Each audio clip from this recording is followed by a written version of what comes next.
नमस्ते बच्चों, good morning बच्चों। आज का जो लेक्चर है उसको स्टार्ट करने से पहले मुझे ये कहते हुए बहुत ही खुशी हो रहा है कि आप सभी बच्चे रेगुलरली लेक्चर अटेंड कर रहे हैं, उसके असाइनमेंट सॉल्व कर रहे हैं और क्वेश्चन पूछ रहे हैं। तो ज़रूरत है इस स्पिरिट को कंटिन्यू रखने का अपने लाइफ में, न सिर्फ लॉकडाउन पीरियड में बल्कि अपने लाइफ में हमेशा आप सबों को इस स्पिरिट को कंटिन्यू रखना है और लाइफ में बहुत हार्ड वर्क करना है। हार्ड वर्क से कभी नहीं डरना है, कभी नहीं घबराना है और कभी भी हार नहीं मानना है। तो चलिए हम आप लोगों को गुड लक विश करते हैं और आज का लेक्चर स्टार्ट करते हैं।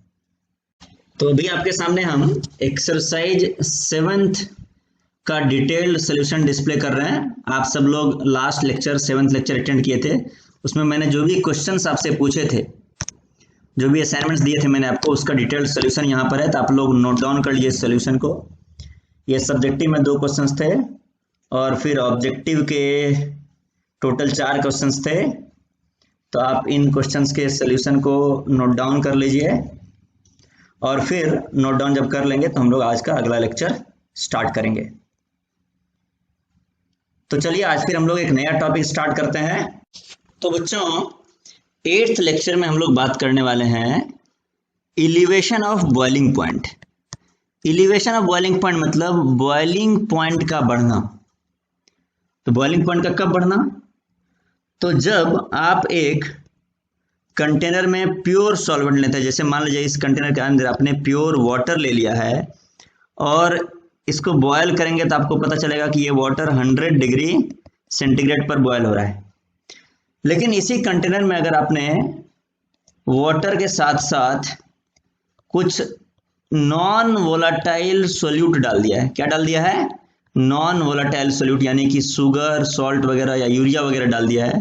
तो आप देखेंगे कि ये वाले जो कंटेनर है, पहले वाले कंटेनर का बॉइलिंग पॉइंट 100 डिग्री था और दूसरे वाले कंटेनर का बॉइलिंग पॉइंट ये 100 डिग्री से कुछ बढ़ करके ज़्यादा 102 डिग्री सेंटीग्रेड या 103 डिग्री सेंटीग्रेड 100 डिग्री से ज़्यादा हो जाएगा।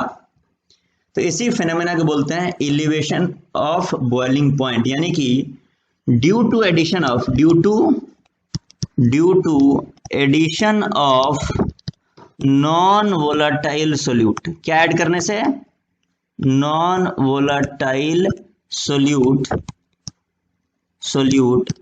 बॉइलिंग पॉइंट ऑफ सॉल्यूशन का बॉइलिंग पॉइंट इंक्रीज कर जाता है। Boiling point of solution increases. Non volatile solute add करने से सॉल्यूशन का बॉइलिंग पॉइंट इंक्रीज कर जाता है। तो अब देखते हैं कि ये इंक्रीज क्यों होता है, इंक्रीमेंट। तो बच्चों जैसे आपके पास ये 2 कंटेनर है।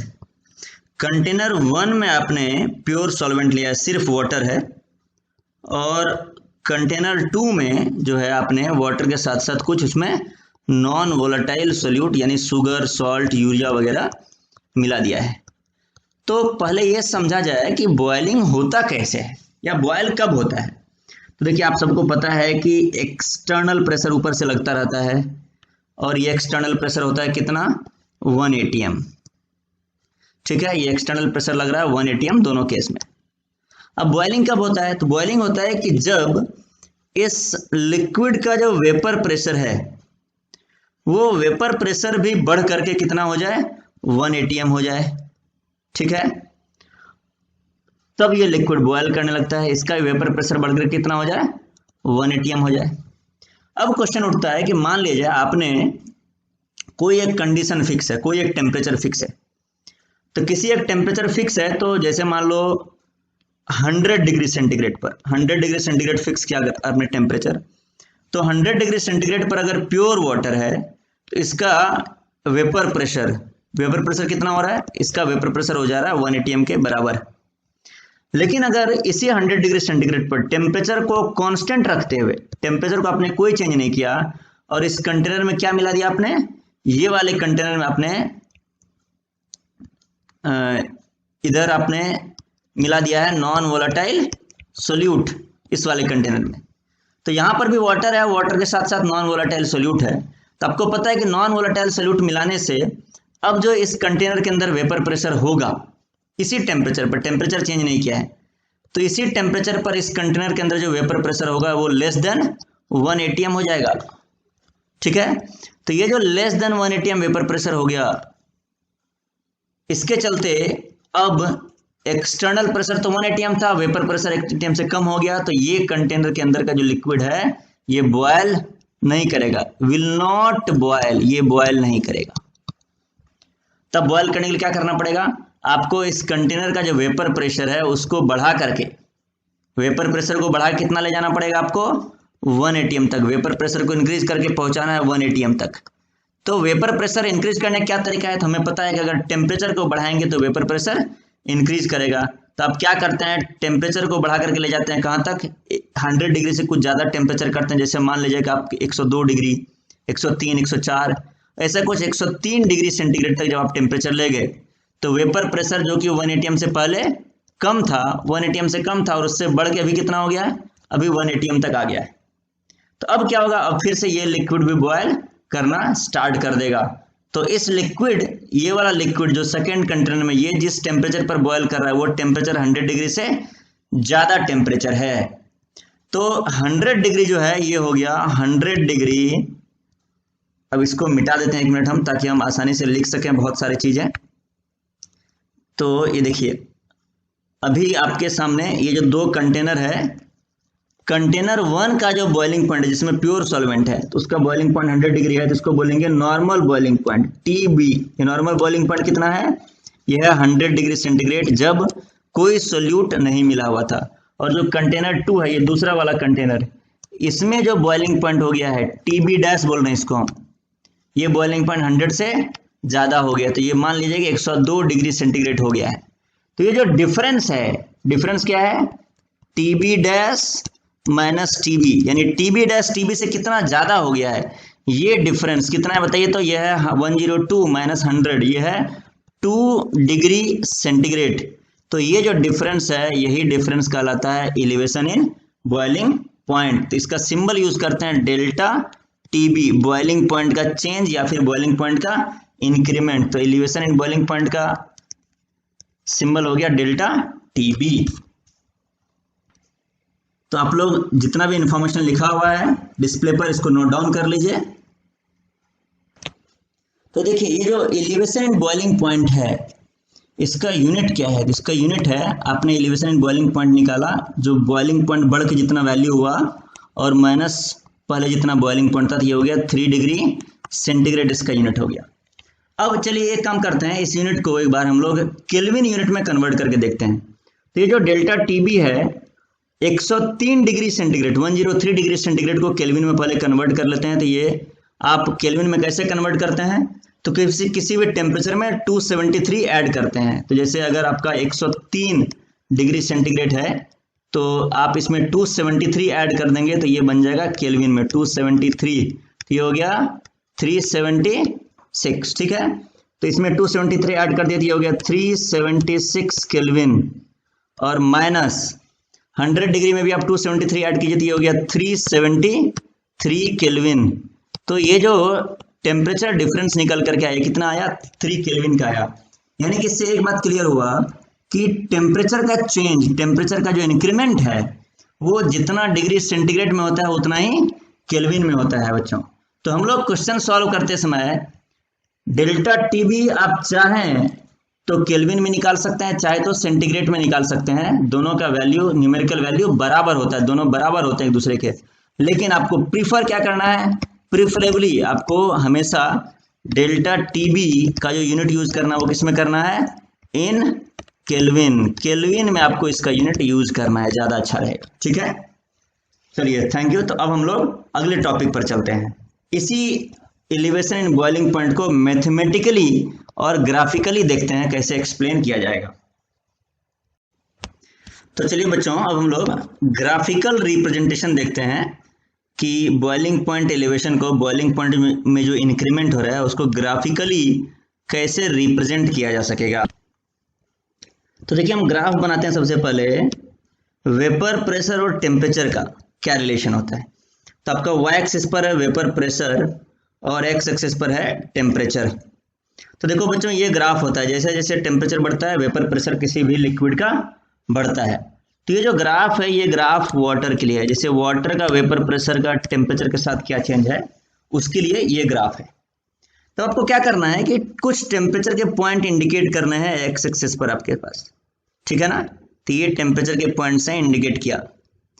इन टेम्परेचर पॉइंट्स पर अब आपके पास दो कंटेनर है, मान लो एक कंटेनर में प्योर वाटर है, क्या है, प्योर वाटर है, और दूसरे कंटेनर में वाटर के साथ साथ आपने कुछ नॉन वोलेटाइल सॉलिड भी मिला दिया, ठीक है।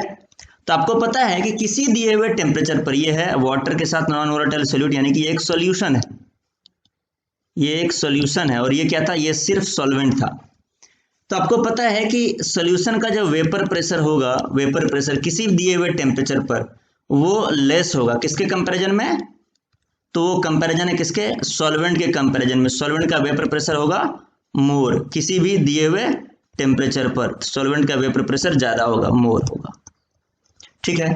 तब देखिए जैसे ये वाला टेम्परेचर है, इस टेम्परेचर पर वाटर का वेपर प्रेशर इतना है, तो जो सॉल्यूशन बनेगा उसका वेपर प्रेशर इससे कम होगा।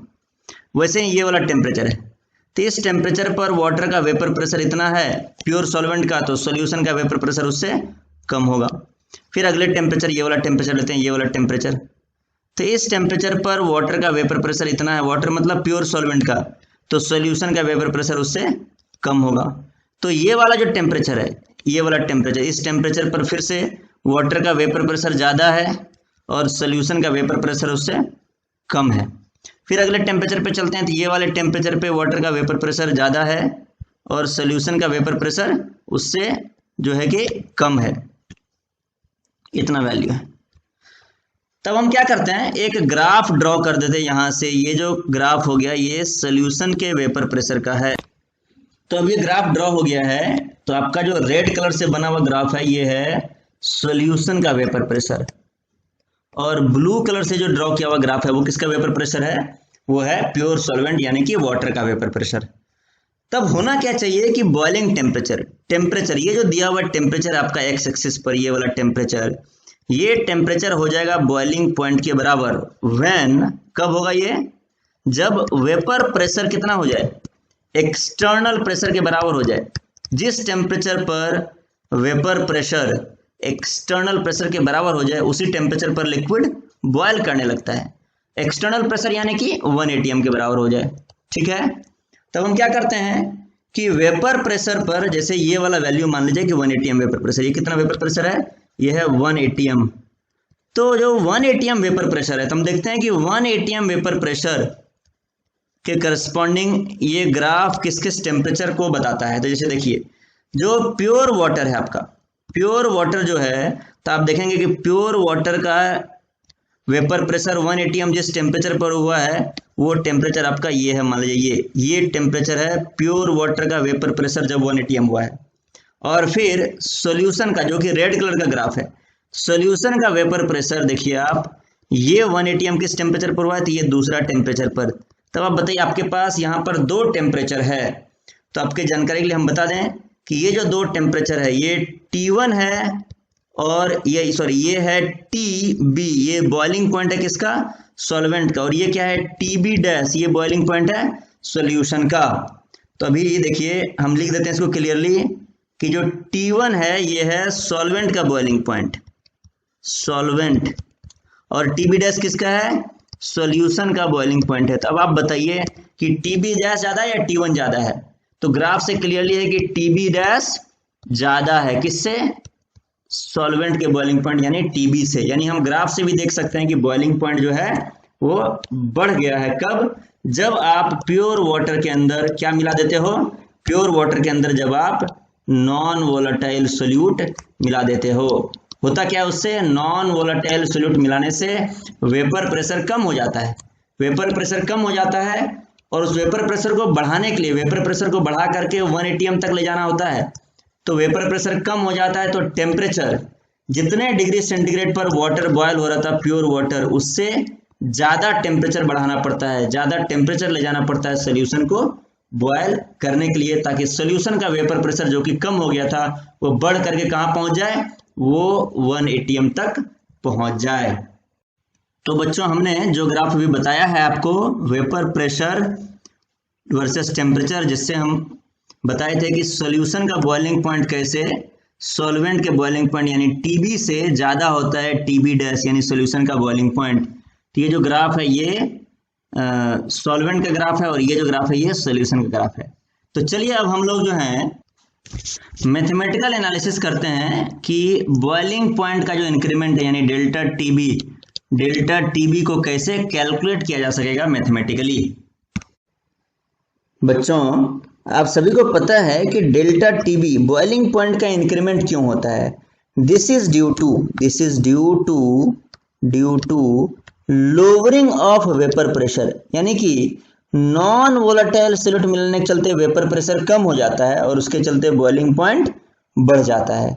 और LVP lowering of vapour pressure को हम लोग RLVP भी बोल सकते हैं। This is RLVP relative lowering of vapour pressure. तो मैथमेटिकली आप सबको पता है कि RLVP क्या है।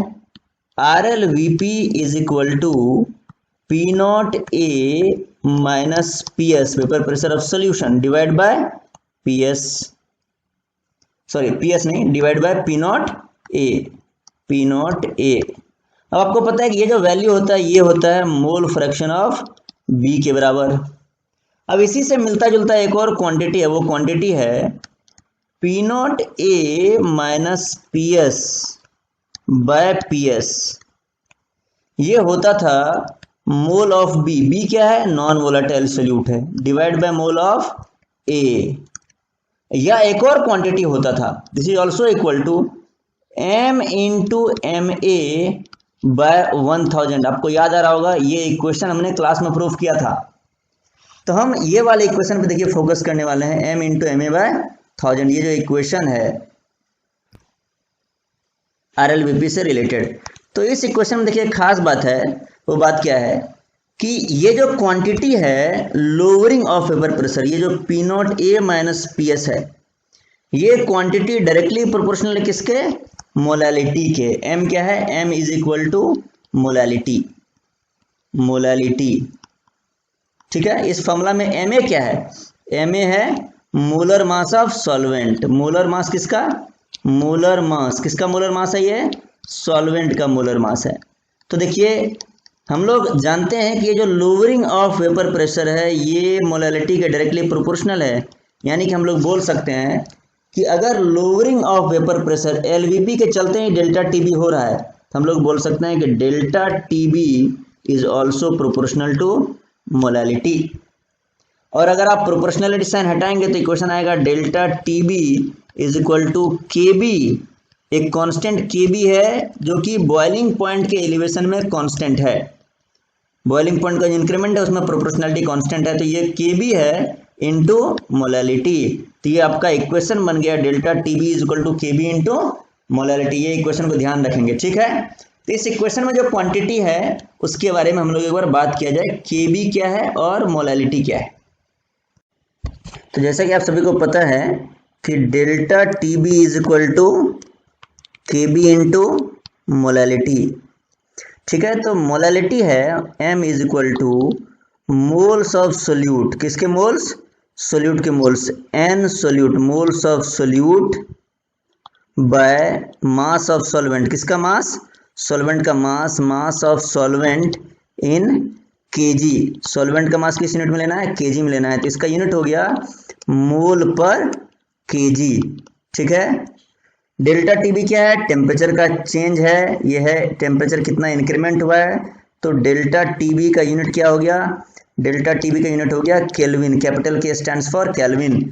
तो केबी का यूनिट क्या हो जाएगा बताइए, केबी का यूनिट हो जाएगा, देखिए आप केबी का यूनिट निकालने के लिए आपको मोलालिटी को इधर लेकर के जाएंगे, तो आपका यूनिट आ जाएगा केल्विन और फिर मोलालिटी इनवर्स। मोलालिटी इनवर्स मतलब केल्विन, मोलालिटी होता है मोल पर kg, तो मोलालिटी इनवर्स हो गया केल्विन kg पर मोल। तो ये हो गया यूनिट किसका, केल्विन kg पर मोल किसका, KB का।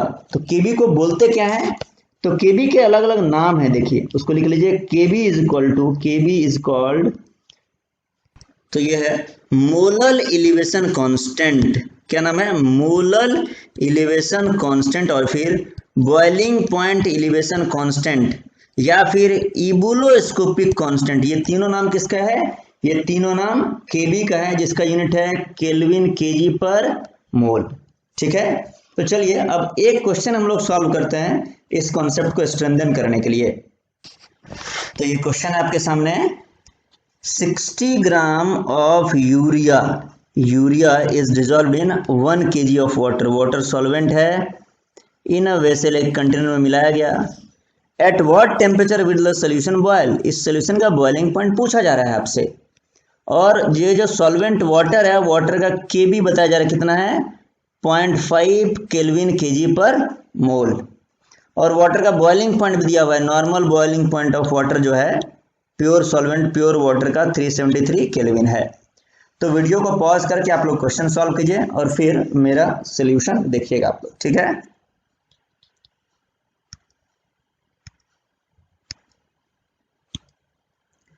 तो चलिए देखिए क्वेश्चन को कैसे सॉल्व करेंगे।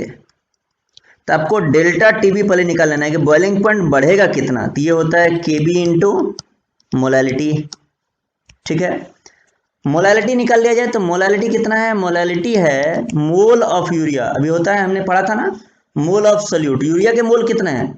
तो यूरिया का मोल निकालने के लिए यूरिया का मास लेंगे आप, जो कि 60 ग्राम है, और डिवाइड किससे करेंगे? डिवाइड करेंगे यूरिया के मोलर मास से। यूरिया का मोलर मास कितना है? तो आप इसको कैलकुलेट करेंगे तो ये भी आएगा 60 ग्राम पर मोल। तो यहाँ से यूरिया का मोल निकल जाएगा इस फॉर्मूले से, divide by weight of solvent in KG.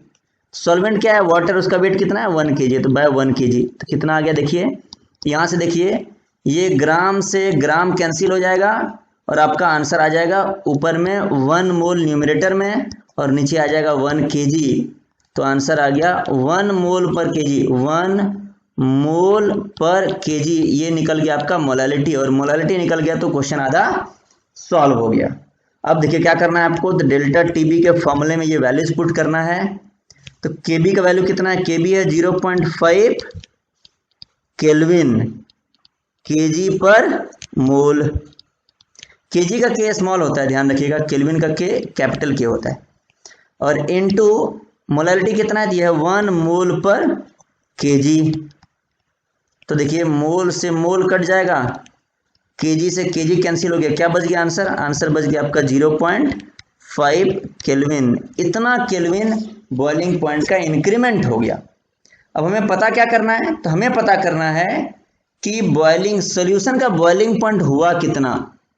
तो वाटर का जितना बॉइलिंग पॉइंट था उसमें 0.5 केल्विन बढ़ जाएगा, यही हमें कैलकुलेट करना है। चलिए कैलकुलेट करते हैं। तो T B solution, T B dash boiling point of solution is equal to 373 kelvin plus 0.5 kelvin. तो कितना आंसर आ गया? 373.5 केल्विन। तो ये आपका फाइनल आंसर हो गया। ठीक है, तो इस आंसर को आप नोट डाउन कर लेंगे। चलिए इसी पर बेस्ड एक और क्वेश्चन हम आपको करने के लिए देते हैं, उसको आप लोग सॉल्व करेंगे। तो बच्चों आपके सामने ये क्वेश्चन डिस्प्ले हो रहा है। इसमें क्या किया गया है? Estimate the boiling point of solution. एक सोल्यूशन का बॉइलिंग पॉइंट निकालना है, उसमें सोल्यूट मिलाया गया है। क्या सोल्यूट है? तो 25 ग्राम यूरिया है NH2CO NH2, और 25 ग्राम प्लस 25 ग्राम थायो यूरिया NH2CS NH2 किसमें मिलाया गया है? तो 500 ग्राम क्लोरोफॉर्म, जो कि आपका सॉल्वेंट है CHCl3। तो क्लोरोफॉर्म सॉल्वेंट है, उसमें मिलाया गया है 2 सोल्यूट। तो the boiling point of pure chloroform यानी प्योर सॉल्वेंट का बॉइलिंग पॉइंट दिया हुआ है, क्लोरोफॉर्म का केबी यानी प्रोपोर्शनैलिटी कांस्टेंट दिया हुआ है। आपको क्या निकालना है? सॉल्यूशन जो बना है उस सॉल्यूशन का बॉइलिंग पॉइंट निकालना है आपको। तो फिर बच्चों करना वही, हमें करना क्या है? पहले हमें डेल्टा टीबी निकालना है, जो कि होगा केबी इंटू मोलालिटी। तो आप लोग अब वीडियो को पॉज करके पहले आंसर ले आइए, तब फिर मैच कराइएगा मेरे सॉल्यूशन से। तो सबसे पहले देखिए क्या करते हैं हम लोग, मोलालिटी निकाल लेते हैं। तो मोलैलिटी जो होगा, molality small m is equal to total mole, अभी दो सोल्यूट है ना तो हमको टोटल मोल निकालना पड़ेगा, टोटल मोल ऑफ सोल्यूट, किसके मोल टोटल, सोल्यूट के, divide by mass of solvent in KG, mass of solvent, solvent का मास लेना है, किस यूनिट में लेना है, केजी में। तो टोटल मोल ऑफ सोल्यूट, यानी कि सोल्यूट दो हैं आपके पास यहाँ पर, कौन कौन सा, तो पहला सोल्यूट है आपका यूरिया, देखिए ये यूरिया है ना 25 ग्राम यूरिया, और दूसरा सोल्यूट कौन है, ये है 25 ग्राम थायो यूरिया, ठीक है। तो दोनों का मोल निकालते हैं, तो यूरिया का मोल हो गया 25 ग्राम, यानी कि 25 ग्राम बाय मोलर मास होता है यूरिया का 60 ग्राम पर मोल, तो ये यूरिया का मोल हो गया, प्लस थायो यूरिया का मोल हो गया, थायो यूरिया का मास है 25 ग्राम और मोलर मास है आपका 76 ग्राम पर मोल, तो ये मोल निकल गया थायो यूरिया का, ठीक है। डिवाइडेड बाय, ये टोटल मोल है और divide by total mass of solvent in KG, तो 500 ग्राम है तो केजी में हो गया मास सॉल्वेंट का 0.5 केजी, और यहाँ से आपका मोलैलिटी निकल के आ गया, मोलैलिटी कितना आ गया, तो this molality is equal to, यहाँ से सॉल्व करेंगे तो ये आ जाएगा 1.5 मोल पर केजी। तो आपको ये वैल्यू ध्यान रखना है बच्चों, 1.5 मोल पर केजी। अब आपको क्या करना है, इसके आधार पर डेल्टा टी भी निकालना है, तो चलिए डेल्टा टी भी कैलकुलेट करते हैं। तो मोलैलिटी आपको ध्यान में रखना चाहिए, ये वाला वैल्यू, ठीक है। डेल्टा टी भी क्या होता है, डेल्टा टी भी होता है केबी इंटू मोलैलिटी। तो केबी कितना है, केबी है आपका, केबी देखिए यहाँ पर केबी दिया हुआ है 3.63 केल्विन केजी पर मोल, ठीक है ना। तो केबी है 3.63 केल्विन केजी पर मोल, और मोलैलिटी है 1.5 मोल पर केजी, मोल पर केजी। तो यहाँ से देखिए केजी से केजी कैंसिल हो जाएगा, मोल से मोल कैंसिल, और ये आंसर आपका आ जाएगा यहाँ से डेल्टा टीबी का, delta TB is equal to 5.445 kelvin, ये आंसर आ गया। अब क्या निकालना है आपको, आपको निकालना है टीबी डैश, यानी सॉल्यूशन का मोल, सॉरी बॉइलिंग पॉइंट। ये क्या होता है, ये होता है सॉल्वेंट का बॉइलिंग पॉइंट जितना है प्लस डेल्टा टीबी कितना इंक्रीमेंट हुआ। तो देखिए सॉल्वेंट का बॉइलिंग पॉइंट कितना है, तो देखिए क्वेश्चन फिर से डिस्प्ले कर रहे हैं, तो इस क्वेश्चन में सॉल्वेंट का बॉइलिंग पॉइंट दिया हुआ है, कितना दिया हुआ है क्वेश्चन में सॉल्वेंट का बॉइलिंग पॉइंट, तो ये देखिए क्लोरोफॉर्म का बॉइलिंग पॉइंट दिया हुआ है 61.2, तो 61.2 डिग्री सेंटीग्रेड दिया हुआ है, तो यह है 61.2 डिग्री सेंटीग्रेड दिया हुआ है। तो यहाँ पर जब हम लोग डेल्टा टीबी को जोड़ेंगे तो इसको भी डिग्री सेंटीग्रेड में लेना पड़ेगा, तो डिग्री सेंटीग्रेड में कितना होगा, तभी हमने प्रूफ किया था कि जो डेल्टा होता है चेंज इन टेम्परेचर, वो केल्विन में लें या फिर सेंटीग्रेड में लें, बराबर होता है। तो ये हो गया 5.445 डिग्री सेंटीग्रेड, तो इसमें आप जोड़ दीजिए 5.445 डिग्री सेंटीग्रेड, और आपका फाइनल आंसर आ जाएगा 66.645 डिग्री सेंटीग्रेड। ये बॉइलिंग पॉइंट आपका आंसर आएगा, किसका बॉइलिंग पॉइंट है, ये सॉल्यूशन का। तो चलिए बच्चों हम लोग और आगे बढ़ते हैं। तो चलिए बच्चों हम लोग केबी के बारे में थोड़ा और डिटेल में जानते हैं कि केबी क्या है। तो केबी के बारे में जानने के लिए हम लोग क्या करते हैं, इसी फॉर्मूले से स्टार्ट करते हैं, delta TB is equal to KB into molality, और फिर हम लोग क्या करते हैं कि मोलैलिटी को मान लेते हैं 1, तो क्या हो जाएगा, तो डेल्टा टीबी ये हो जाएगा केबी के बराबर। यानी कि जब मोलैलिटी 1 यूनिट है, एक्सपेरिमेंट करते समय आप मोलैलिटी को 1 ले लीजिए, और जब मोलैलिटी 1 यूनिट होगा तो उस टाइम पर जो केबी होगा, उस टाइम पर जो डेल्टा टीबी होगा यानी बॉइलिंग पॉइंट का चेंज आएगा, उसी का न्यूमेरिकल वैल्यू केबी के बराबर होगा। तो इसी को हम लैंग्वेज में लिख दे रहे हैं कि दिस इंडिकेट्स, ये इंडिकेट करता है क्या, ये वाला जो इक्वेशन है ये इंडिकेट करता है, ये equation that molar elevation constant यानी K B of liquid is equal to elevation of boiling point, boiling point का इंक्रीमेंट, व्हेन, कब, when molality of the solution is 1 molar, जब मोलालिटी 1 मोलर है तब जो बॉइलिंग पॉइंट का एलिवेशन होगा, तब जो डेल्टा टीबी होगा उसी का वैल्यू किसके बराबर होगा, केबी के बराबर होगा। और इसका यूनिट क्या है, केल्विन केजी पर मोल। बच्चों केबी कैलकुलेट करने का एक फॉर्मूला भी होता है, वो फॉर्मूला हम यहां पर लिख दे रहे हैं, आप लोग उसको नोट डाउन करोगे। तो होता है K B is equal to R TB square by L V. ये आर क्या है, तो आर है आपका gas constant, universal gas constant. सुना है इसके बारे में आपको, आपने सुना होगा। इसके अलग अलग वैल्यूज होते हैं, जैसे इसके वैल्यूज होते हैं एक 0.082 litre ATM by mole kelvin, mole into kelvin. एक आर का वैल्यू होता है 2, यानी कि बेसिकली 1.99 होता है कैलोरी में, उसको हम लोग 2 लिख देते हैं, 2 कैलोरी पर मोल केल्विन। और एक और वैल्यू होता है जूल में 8.314 जूल पर मोल केल्विन, जूल पर मोल केल्विन। और टीबी क्या है, टीबी है बॉइलिंग पॉइंट, तो टीबी है normal boiling point of solvent. जिस भी सॉल्वेंट का केबी निकालना हो, केबी एक सॉल्वेंट के लिए डिफाइन किया जाता है, जैसे वाटर का केबी अलग होगा, अल्कोहल का केबी अलग होगा।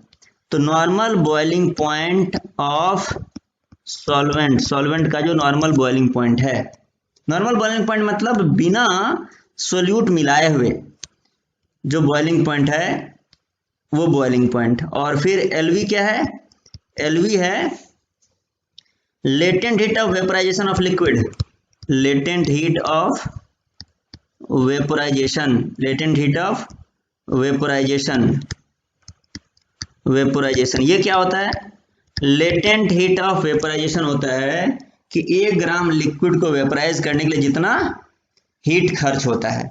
इसको एक और नाम से जानते हैं, आप लोग को शायद पता होगा कि ऐसा एक क्वांटिटी होता है delta HV, enthalpy of vaporisation. तो ये फॉर्मूला के आधार पर चलिए क्वेश्चन हम लोग सॉल्व करते हैं। तो आपको पहले हम बता दें कि इस फॉर्मूला में इंपॉर्टेंट बातें क्या है।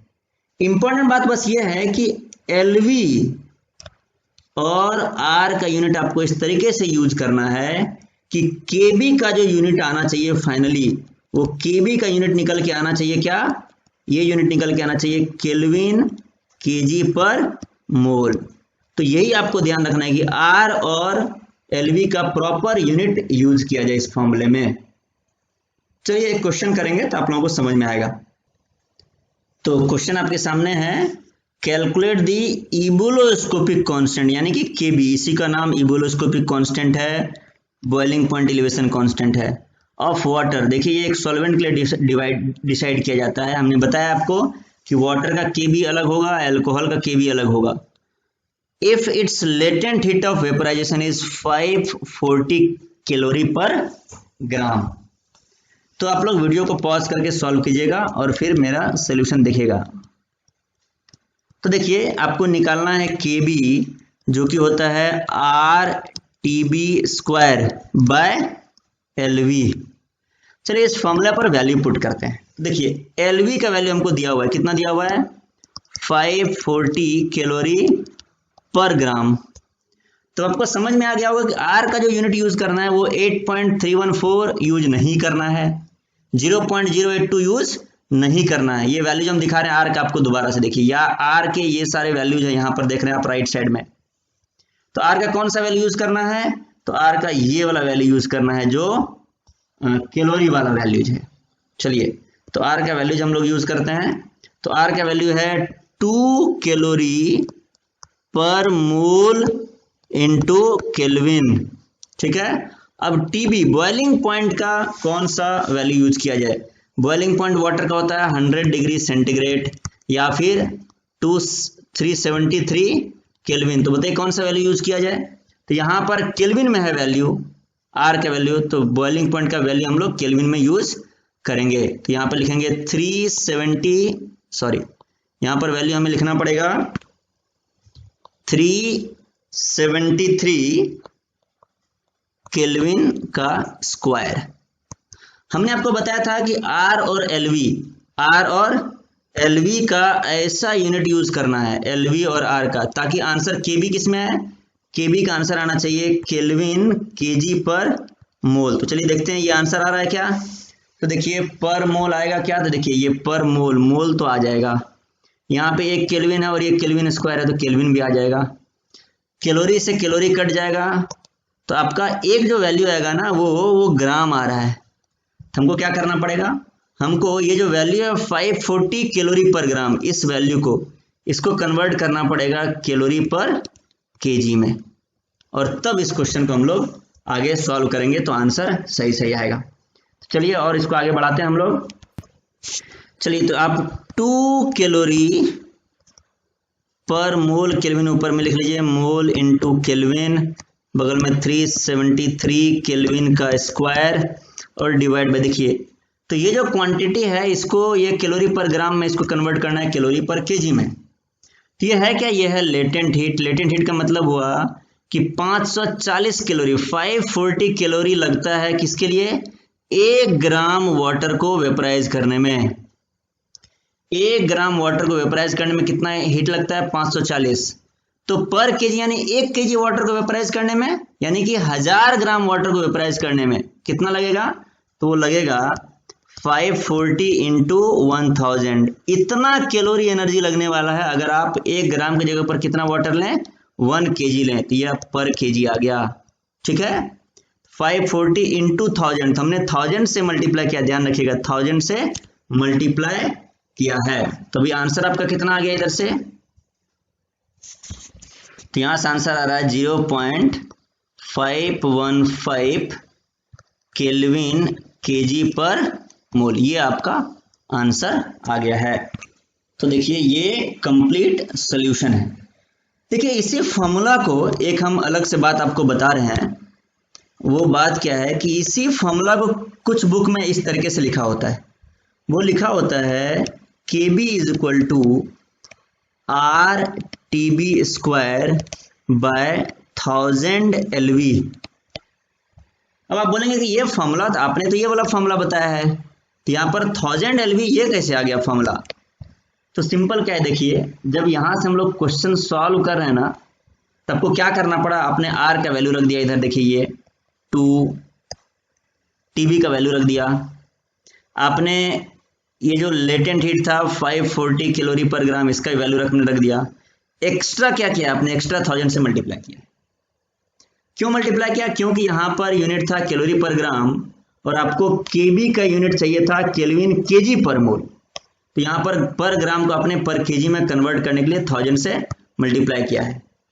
कुछ बुक में वो सोचते हैं कि बच्चा इतना करेगा या नहीं करेगा, तो वो फार्मूला को ही चेंज कर देते हैं, 1000 LV कर देते हैं, पहले से ही वो फार्मूला में 1000 से मल्टीप्लाई कर देते हैं।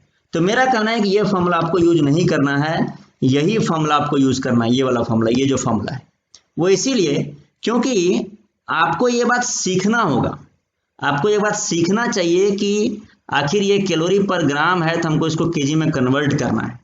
और वो कैसे सीखेंगे, तो आप जब भी कोई फार्मूला यूज करें, फार्मूला में जो भी वैल्यूज आप पुट करते हैं, इसे वैल्यूज पुट कर रहे हैं ना, तो इन सब वैल्यूज को पुट करते समय फार्मूला में आपको क्या ध्यान रखना पड़ेगा कि वैल्यूज को यूनिट के साथ पुट करें, तभी आपको अपने आप पता चल जाएगा कि यूनिट जो है क्या हम प्रॉपर यूनिट यूज कर रहे हैं, और नहीं कर रहे हैं तो प्रॉपर यूनिट में उसको कन्वर्ट कर लें। जैसे कि यहाँ पर हमने 540 कैलोरी पर ग्राम को 540 इंटू 1000 कैलोरी पर केजी में कन्वर्ट किया है, तो इससे आपका लर्निंग और ज़्यादा इनहेंस होगा।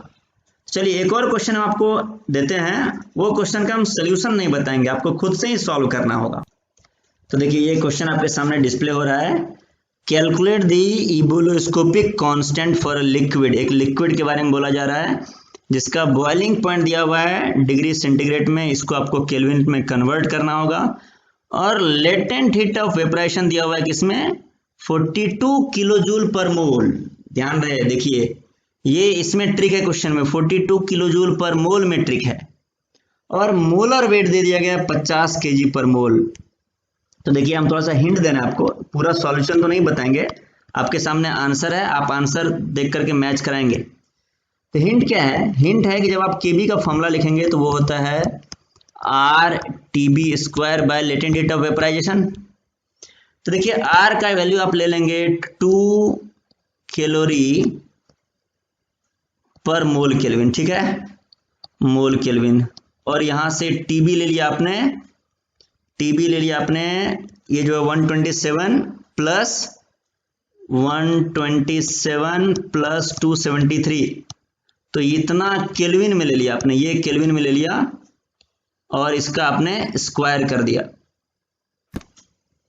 और बाय जब आप एलवी करेंगे तो वो क्या है, वो है 42 किलो जूल पर मोल। इसका मतलब क्या हुआ, मतलब हुआ कि 1 मोल 1 मोल सॉल्वेंट, ये जो लिक्विड है ना, 1 मोल लिक्विड को इवेपोरेट करने में, वेपराइज करने में कितना एनर्जी खर्च होता है, तो एनर्जी खर्च होता है 42 किलो जूल।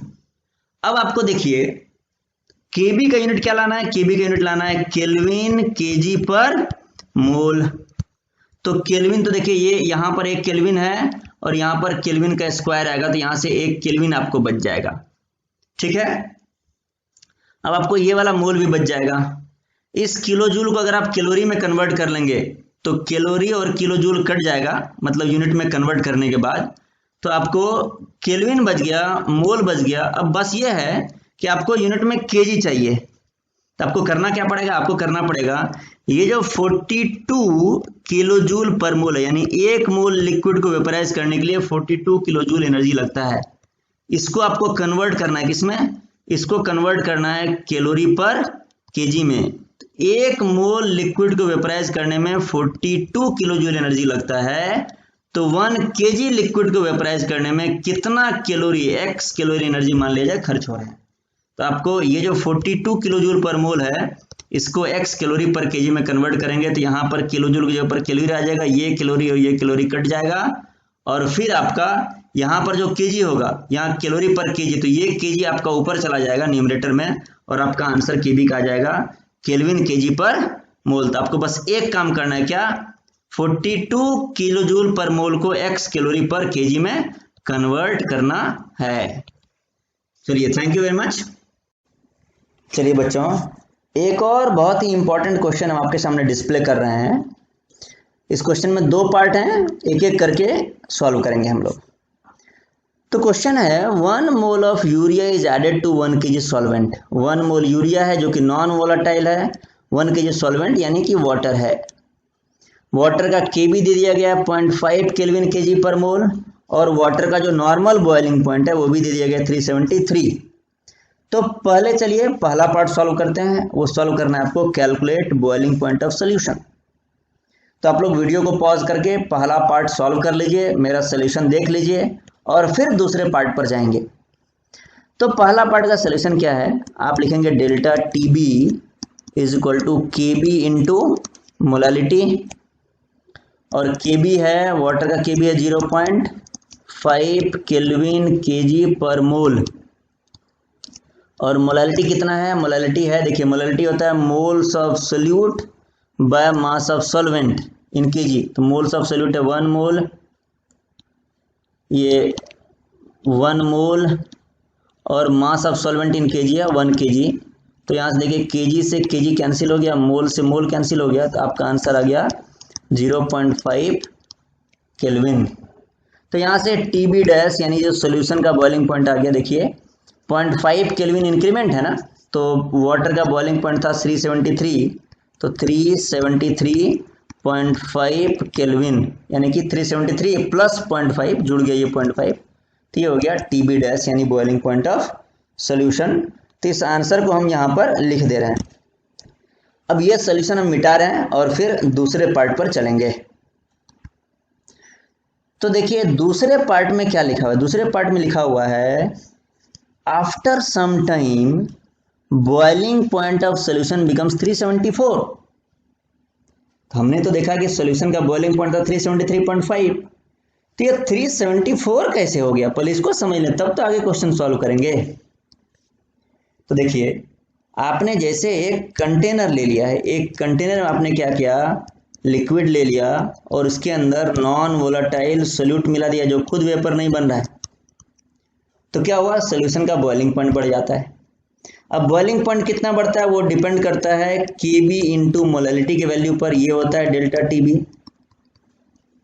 ठीक है, तो अब देखिए क्या हो रहा है कि मोलैलिटी होता है मोल्स ऑफ सोल्यूट, और नीचे आता है मास ऑफ सॉल्वेंट का मास केजी में लेना पड़ता है।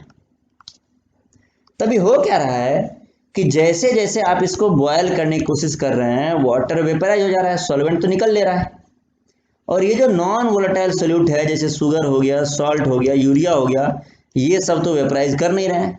तो आपका ये जो ऊपर वाला क्वांटिटी है मोल्स ऑफ सोल्यूट ये है कांस्टेंट, और मास ऑफ जो सॉल्वेंट है ये टाइम के साथ साथ घट रहा है क्योंकि सॉल्वेंट वेपर बन जा रहा है। तो सॉल्वेंट घट रहा है, इसके चलते क्या हो रहा है, मोलैलिटी बढ़ रहा है, और मोलैलिटी बढ़ रहा है उसके चलते बॉइलिंग पॉइंट कांस्टेंट नहीं रह रहा है, वो डेल्टा Tb बढ़ता चला जा रहा है। तो शुरुआत में जब आपने 1 मोल यूरिया लिया था और जब 1 kg वाटर था तो बॉइलिंग पॉइंट था 373.5। अब धीरे धीरे आप बॉयल कर रहे हैं तो हुआ क्या कि कुछ वाटर वेपराइज हो गया, उसके चलते बॉइलिंग पॉइंट बढ़ गया है। कितना गया बढ़ करके 374। तो आपसे पूछा जा रहा है calculate the amount of water evaporate, कितना वाटर इवेपोरेट हो गया है। तो चलिए अब इसको हम लोग सॉल्व करते हैं।